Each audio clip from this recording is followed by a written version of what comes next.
네, 김영입니다. 몸이 현찮아가지고 하루 빼먹었습니다. 매일 하나씩, 한 편씩 말씀을 드려야 되는데, 아주 몸이 좀 현찮다 보니까, 우리 시청자 여러분, 구독자 여러분, 건강관리 잘 하십시오.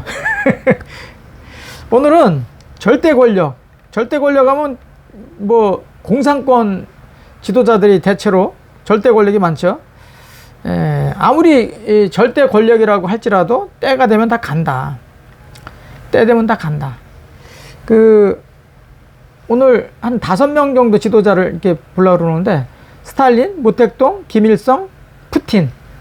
이렇게 4명 그냥 뭐 재임 기간 정도만 살펴보고, 지금 제대로 지금 봐야 될 거는 시진핑. 중국의 시진핑을 좀 보려고 하는데, 일단, 연대별로 좀 이렇게 살펴보려고 합니다. 스탈린이 1879년생이에요. 1879년생. 1953년도에 죽었어요. 스탈린이 뭐 왕은 아니었지만 거의 뭐 종신제로 거의 뭐 군림을 했죠. 재임이 31년 동안 재임을 했으니까 뭐 거의 뭐 왕이지, 왕. 종신제. 어마어마하죠. 희생자도 뭐 거의 2천만 명 이상 희생을 당했다 그래요. 그 스탈린 때. 그러니까 뭐, 아이고, 뭐 말을 할 수 없는 거죠. 모택동이 1893년생. 그리고 1976년도에 죽었어요. 뭐, 이 양반도 뭐 종신이지, 뭐 종신. 죽을 때까지 했으니까. 모택동이가 거의 뭐, 이 공산당을 뭐 굉장히 규모가 작았지만 국민당을 사실상 쫓아냈잖아요. 대만으로 쫓아내고 1945년도 사실상 이제 45년부터는 이제 본격적으로 했으니까 거의 30년을 이제 집권을 했고, 그 다음에 김일성이가 1912년생이에요. 1912년생. 연대별로 지금 보는 거니까 1912년생인데 94년도에 죽었어요. 이 김일성이가 출세를 엄청나게 빨리 했죠. 김일성이가 45년도에 이제 사실상 집권해서 94년도에 죽었으니까 거의 뭐 50년. 그 전에 뭐 이런저런 것까지 하면 50년이 훨씬 넘죠. 김일성이가 참 무시무시한 놈이죠. 그 아들이 이제 김정일이가 94년도에 받아가지고 2011년까지, 그러니까 한 17년 정도 김정일이가 하고, 그리고 이제 지금 3대 세습하는 김정은이가 2011년부터 지금 하고 있잖아요. 김정은이도 벌써 14년 됐네요. 하여튼 뭐 그렇게 하고 있고, 푸틴이 이제 1952년생인데 2000년도부터 집권했죠. 2000년부터 집권했으니까 푸틴도 굉장히 빨리 집권했네요.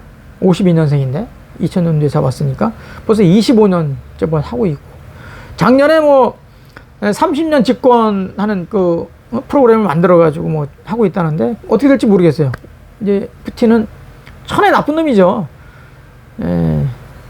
지금 전쟁을 하고 있으니까 어떻게 될지 모르겠고, 지금 이제 시진핑 습근평이라고, 시진핑은 1953년생, 푸틴보다 한 살 어린데 2012년부터 집권을 했어요. 그래서 지금 13년째 지금 하고 있는데, 어서 이제 그 앞에 후진타오가 선배잖아요. 후진타오가 10년을 하고, 대체로 이제 중국은 공산당이 주로 이제 뭐 강택민이라든가 이런 사람들이 이렇게 10년 하고, 후진타오도 뭐 한 10년 이렇게 집단 지도 체제로 가잖아요. 그리고 이제 물려줘서 이제 시진핑이가 이제 잡았는데, 시진핑은 이제 영구 집권하려고 지금 계획을 다 세워갖고 이제 갔죠. 계속 좀 걸림돌이 될 만한 사람들, 그러니까 특히 이제 그때 당시에 이제 2인자라고 한 리커창을 결국 이제 물러나게 하고, 그리고 2년 전에 갑자기 뭐 심장마비로 죽었다고 하는데, 수영하다가. 근데 뭐 여기저기 자료를 보면 시진핑이 다 죽인 거다. 그러니까 제가 협심증이 저도 있잖아요. 협심증이 이렇게 저도 이렇게 테스트 해볼 때 약물을 그 조영술을 해요. 조영술. 그래가지고 약물 그 약간 파란 색깔 같은 거 같은 싹 집어넣어가지고 혈관을 타고 쫙 들어가면 이제 이 심장 쪽에 이제 카메라를 비춰가지고 그 약물이 들어가면 그 약한 부분을 이렇게 쪼무리는 거지. 이렇게 심장으로 이제 들어가야 되는데 피가 이제 막는 거야. 그러면 고통이 엄청나게 크게 오거든요. 그때 심장 그 혈관을 넓혀주는 게 있어요. 그 약을 이제 먹어야 되는데 그 약을 먹지 않으면 죽는 거죠. 이제 그런 약물을 물에다가 희석해가지고 몰래 죽였다, 이런 이제 자료들이 지금 많이 떠돌아다니고 있는데, 아무튼 리커창이 그렇게 해서 죽었잖아요. 그리고 그 앞에 후진타오가 인품이 그래도 괜찮다고 이제 사람들이 알고 있고, 그 현재 시진핑 측근임에도 불구하고 상당수 사람들이 후진타오를 좋은 감정을 갖고 있다는 거예요. 그러니까 그렇게 이제 눈빛들이 있는 사람들을 하나하나 다 제거를 하기 시작했지. 그래서 자기 영구 집권하려고 그렇게 하는데, 3년 전에 후진타오가 전인대에서 이렇게 끌려나가는 모습이 있었잖아요. 그거 다들 뭐 놀랬죠. 저도 놀라고. 근데 그렇게 연출을 일부러 했다는 거예요, 시진핑이. 왜냐면 그 사람을 쫓아내는 모습을 보이면 거기서 후진타오를 지지하는, 최소한의 후진타오를 지지해가지고 변호해주는 사람들이 한 15명 정도 있을 거라고 다 이게 봤다는 거예요. 그래서 그렇게 전인대에서, 그러니까 그렇죠. 후진타오는 시진핑이 영구 집권하는 이런 뭐 작업에 동의할 수 없는 사람이다라는 것을 벌써 알았고, 그 자료를 보면 분명히 문제 제기할 거다. 그래서 자료를 보지 못하게 하고, 보려고 했을 때 그거를 제지하고 바깥으로 쫓아낸다. 끌고 나간다. 그러면 지지자들이 거기서 문제 제기할 거다. 그러면 한 10대 명이 나올 거라고 생각해서 10대 명 누구누구 명단을 다 알고 있었어요. 그 시진핑 그 측근들은. 그러니까 시진핑이 완전 오른팔 사람들이지. 그랬는데 거기서 두 사람이, 후진타오가 괜찮은 사람인데 왜 후진타오 세력을 다 죽이려고 하냐.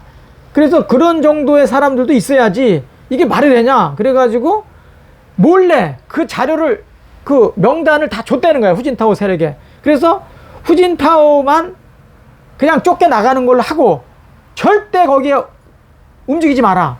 움직이면 소란죄 비슷하게 해가지고 다 끌고 나가서 다 숙청할 거라고 이제 계획을 세워놨으니까. 그래서 그걸 다 알려줘요. 그래서 후진타오를 지지하는 사람들은 뭐 황당해한 얼굴들을 보이면서 절대 말을 안 했다는 거예요. 그러니까 후진타오만 이제 끌려나갔죠. 거기서 끌려나가니까 시진핑이 오히려 이제 놀란 거지.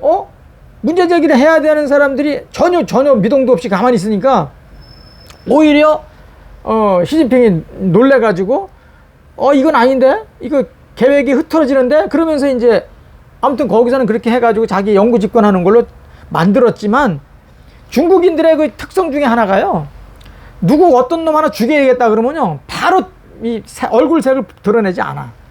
얼굴색을 드러내지 않고 완전히 힘이 커져가지고 완전히 제압할 수 있을 정도의 힘이 안 되면 조용히 있는 거야.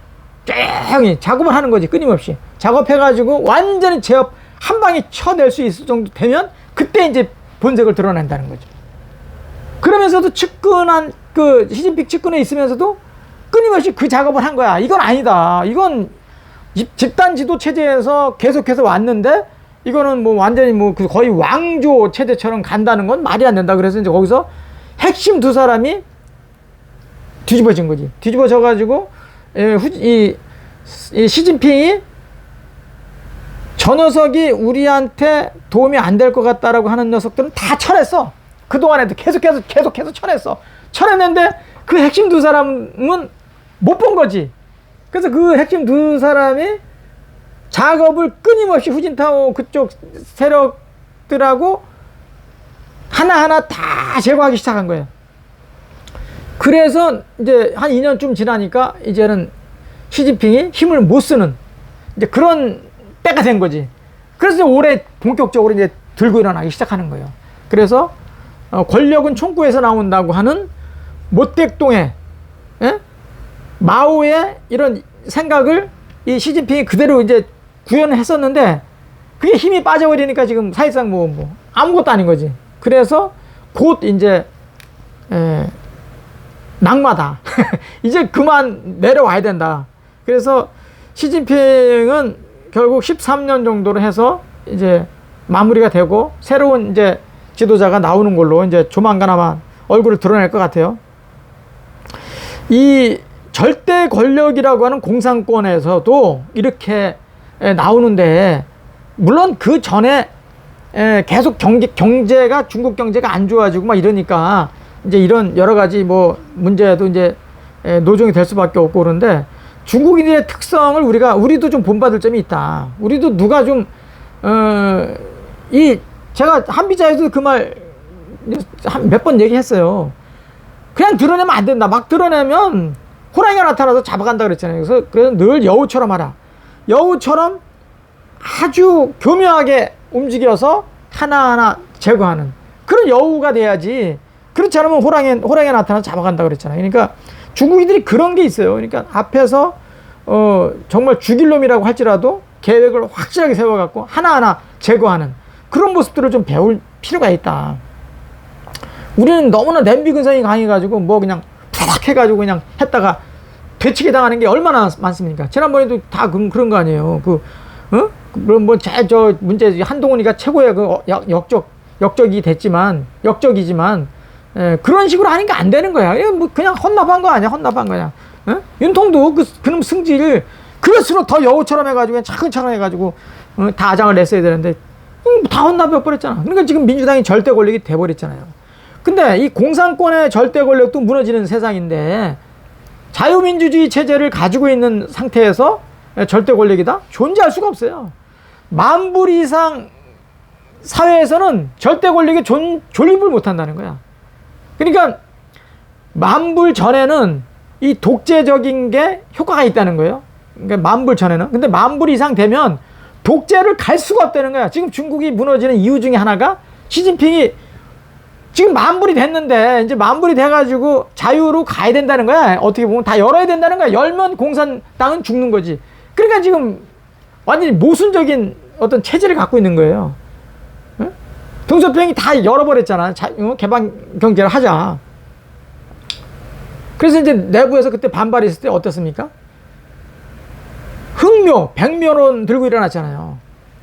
고양이가 쥐만 잘 잡으면 되지. 그거 뭐 따질 건 뭐가 있냐. 그래서 이제 다 열었는데, 그때는 이제 만불이 안 됐으니까 버텼는데, 지금 만불이 됐잖아. 그러면 이제 자유로 가야 돼, 자유. 이제는 어떻게 묶을 수가 없다는 거야. 그럼 열어야 되는데, 열면 공산당이 죽는 거지. 왜? 이 자기들 여기저기 주장 이제 어마어마하게 커질 거니까. 그래서 결국은 이제 공산당이 지금 힘을 못 쓰게 돼 있는 거지. 사람들은 한번 자유라는 맛을 보고 나면 그 자유를 억압당했을 때는 못 견딘다는 거예요. 아주 묘하게도.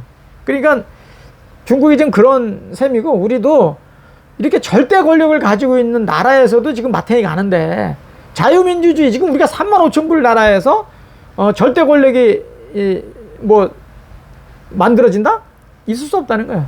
오히려 지지했던 사람들도 뒤집어진다. 그렇게 해버리면. 그러니까 우리 우파들 지금 뭐 굉장히 이제 힘이 빠져 있고 그런데 너무 기죽을 거 없다. 다만 우리도 이제 이런 계획을 누구 하나 뭐 잘못됐다 그러면 그걸 문제 제기해가지고 하나하나 정리하는 과정이 너무 급하게 하지 말고 차분하게 좀 하자. 차분하게. 그리고 지속 가능할 수 있도록 그렇게 좀 하자. 그러면 우리가 기죽을 것도 없고 또 자유민주주의 체제를 공고하게 영속성을 가지고 갈 수 있다. 이렇게 생각을 합니다. 얘기하다 보니까 조금 길어졌네요. 마치도록 하겠습니다. 고맙습니다.